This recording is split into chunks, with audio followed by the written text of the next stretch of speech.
Achonka, my brother, my senior brother, can I Senate under Apuga, Anambra South. Go watch your video because I'm not watch it. Or watch your video, go where I can do your way. Go we can Senator. Hope was a demon one of Imo State to cross it. Onyeji kon egoji enyo umuaka nri we me politics. No na about wobi. We my brother. Dr. Ebuka Onunkwo no wana Imperial Philanthropic Family.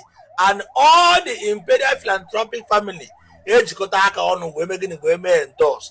In case you don't know, ebi ha na eje.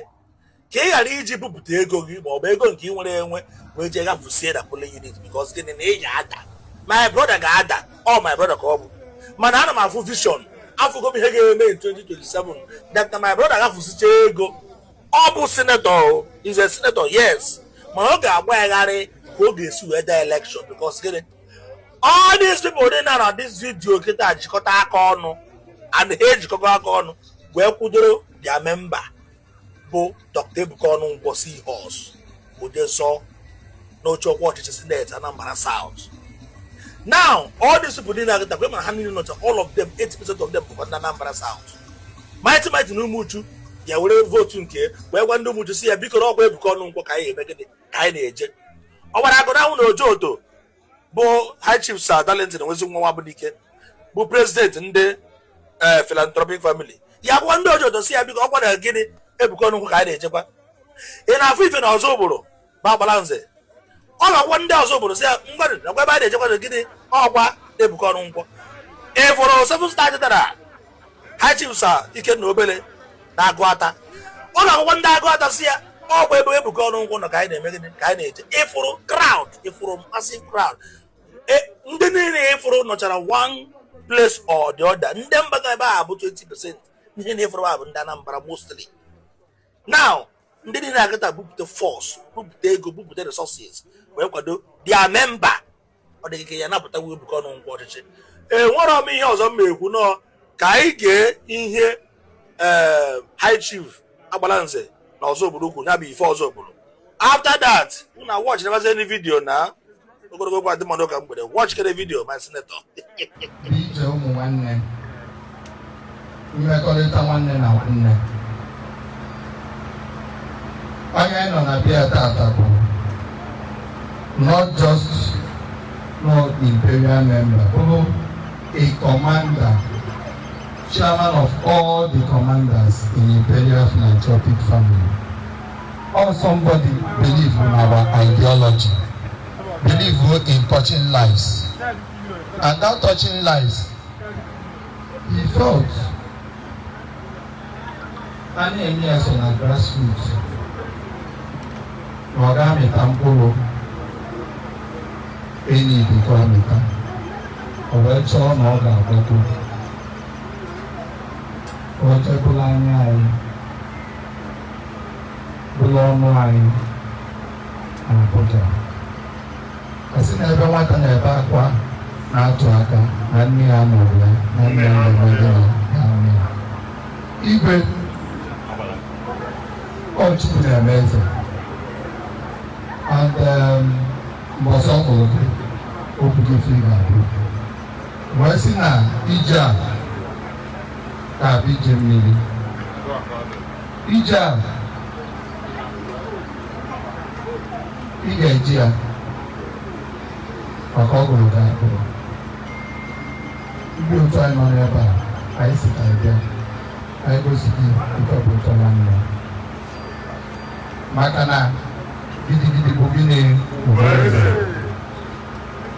awasi no positata I na identify you with you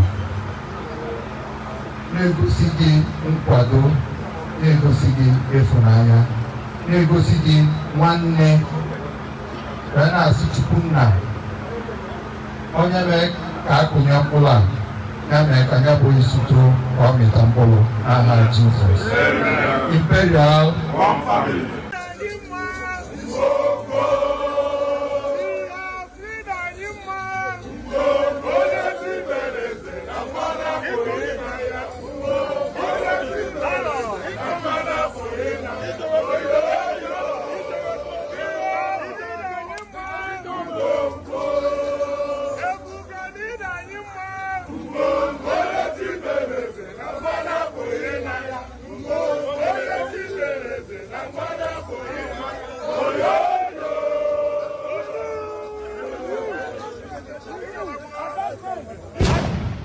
onye jikwana ego ji enye ụmụaka nri akwụrụ ụmụazụ ụgwọ akwụkwọ eme politiks ọ na-eme gịnị ọ na-agbawakwa obi onye ọbụla fụrụ vidiyo download vidiyo sendịara my brother nọkwa ọnda apụ ga-agwakwa ya si ya na gịnị na ego dọ ngwa ahịa dọ anaghị atụkwara Ebuka Onunkwo ego dọ ego kwetọ ihe a ga na-erikwa bụ ego Ebuka o eribekwa ha ego Onunkwo ụzọ ego na-atọ ka a ya eri a ga na-eri ego Ebuka na-agagharịgodi were nyere ndị mmadụ aka eribebekwa ha ego Onunkwo emetụbekwa ha ego Seahorse aka Seahorse bụ anụna biznes n'ọrụ onwe in all 36 states mmanụ na-ere the first and the best selling oil lubricant here currently in West Africa and beyond bụkwa Seahorse oil emetụbekwa ha ego ya aka ihe a ga na-eribe ego Ebuka ka a ga na-eri before erigide n'ego Ebuka wee rimie wee bazie ego Onunkwo Seahorse ka dọwa na-arahụ ụra gwadị my brother nke nọ na-apụ ga current senator now na Anambra South mana gwadị na onweghị ebe o ji azụ eje ihe ọsọkwa ya zọgide seneti o ihe ọsọkwa ya bụrụ senatọ kịta nagide salary afọ agwụ salary ya emeru 1/3 of ego Ebuka not to talk of ego Onunkwo wee chọbazie ego Seahorse. This young man has been helping people for a decade ọ na-enyere people aka for decade before a philanthropic family apụta wee jikọta aka ọnụ wee kwekọrọsọ na Ebuka Onunkwo ka ha gba. Do you think that ha chọrọ ka ha nwee senate in their member in their midst? Do you think na Imperial achọrọ ka ha nwee senator na their midst? Jekwa je jụọ ihe mere Ifeanyi ma ji wee win election as a senator ọkwa because na ọ bụkwa member of ndị Anambra Progressive Union the highest billionaires enwere ọkwa ya kpatara Ifeanyi ma ji wee win. When you are not in a very notable club nwanne nwere ebe iji azụ eje my brother anọdịghị na club onweghị club ọnụ and ọ bụ senate ọ bụbụrụ enyere enye ajọsị nye si ya were ego ji ejide just rie salary for 6 months and they come out.